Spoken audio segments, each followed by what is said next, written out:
আমার শাশুড়ি বলেন আমি তাকে নিজের মা বলে কোনোদিন ভাবতে পারিনি, সব সময় দূরের মানুষ ভেবে এসেছি। এই নিয়ে বড় রাগ তার, প্রায়ই অভিযোগ করেন, কথা শোনান। অবশ্য তিনি ভুলও বলেন না, কিন্তু আমি সত্যি তাকে নিজের মায়ের মতো মোটেই মনে করি না। যদিও বিয়ে হয় প্রথম দিন যেদিন এ বাড়ি এসেছিলাম, তিনি এ ঘর লোকের সামনে আমায় বলেছিলেন আমায় নিজের মা বলে মনে করবে আজ থেকে। আমি বরাবরই ঘুম কাতুরে, দীর্ঘ 25 বছরে 9টার আগে বিছানা ছাড়িনি কোনোদিন। মাও প্রশ্রয় দিতেন, বলতেন ঠিক আছে ঘুমা তুই। বিয়ের ধকল ক্লান্তি সব মিলিয়ে অবসন্ন ছিলাম, তাই বউ ভাতের পরের দিন ঘুম থেকে উঠেছিলাম 8:30টায়।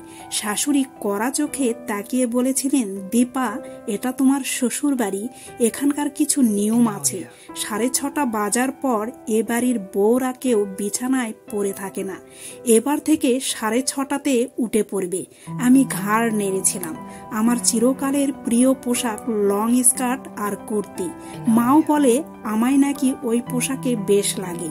বিয়ের 1 মাস পর ছোট মামার থেকে বিয়েতে পাওয়া লং স্কার্ট আর কুর্তি পরে বরের সাথে কোথাও একটা বেরোচ্ছিলাম।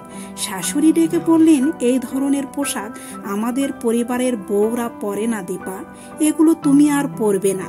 শাড়ি পরবে বা সালোয়ার কামিজ। না, এগুলো একদম না। আমি আবারও ঘাড় নাড়লাম ওনার কথায়। রান্নায় কোনোদিন তেমন পটু নয় আমি, খুব বেশি ভালো লাগতো না রান্না বান্না কোনোদিন, ভুল ভাল করে ফেলি সব সময়। মা অনেকবার বুঝিয়েছেন, শুধরে দেবার চেষ্টা করেছেন, কিন্তু তবু আমি ভালো শিখতে পারিনি। বিয়ের দিন 15 দিন পর একদিন মাছ ভাজতে গিয়ে মাছ ভেঙে ফেলেছিলাম। শাশুড়ি গর্জে উঠে বলেছিলেন, এত বড় হয়েছে তবু মাছ ভাজতে শেখনি, নষ্ট করলে তো এতগুলো মাছ। মায়ের কাছে কি কিছুই শেখনি? একেবারে অপদার্থ তো তুমি দেখছি। সেদিন ওনার রক্তচক্ষু দেখে আমি বড় ভয় পেয়েছিলাম। কাতর গলায় বলেছিলাম, আর হবে না ভুল। রুই মাছের পেটি ভীষণ প্রিয় চিরকাল। আমার মা প্রতিদিন আমার পাতেই দিতেন তাই পেটিটা। এ বাড়িতেও রুইয়ের পেটি আসে, সেগুলো বরাদ্দ থাকে বাড়ির ছেলে মেয়ের জন্য।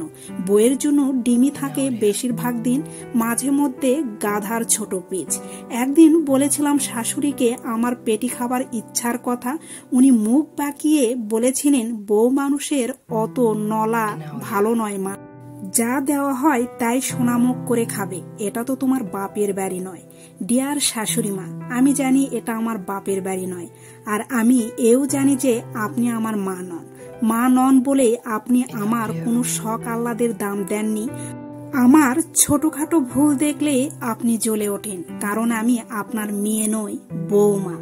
অন্য বাড়ির থেকে আসা মেয়েটাকে নিজের বলে আপনারা না ভাবতে পারলে কি করে তারা আপনাদের নিজের ভাববে বলুন তো? আপনারা তো বৌমাদের সাথে তাদের মায়ের মতো ব্যবহার করতে পারেন না, তাহলে কেন ছেলের বউ হয়ে আসা মেয়েটি ভাবতে যাবে আপনাকে মা? আমি তোমার মায়ের মতো এ কথা মুখে বলা আর সত্যি তার মায়ের মতো হয়ে ওঠা এক নয়। তাই সত্যি যদি চান সংসারে আসা নতুন মানুষটি আপনাকে নিজের ভাবুক, তাহলে আগে আপনি তার নিজের হয়ে উঠুন। না, আমি আপনাকে মা ভাবি না, কারণ আপনিও আমায় মেয়ে ভাবেন না। আগে আমার মায়ের মতো আমায় ভালোবাসুন, তারপর না হয় আমার থেকে এক্সপেক্ট করবেন। পৃথিবীতে একতরফা তো কোনো কিছুই হয় না, তাই না?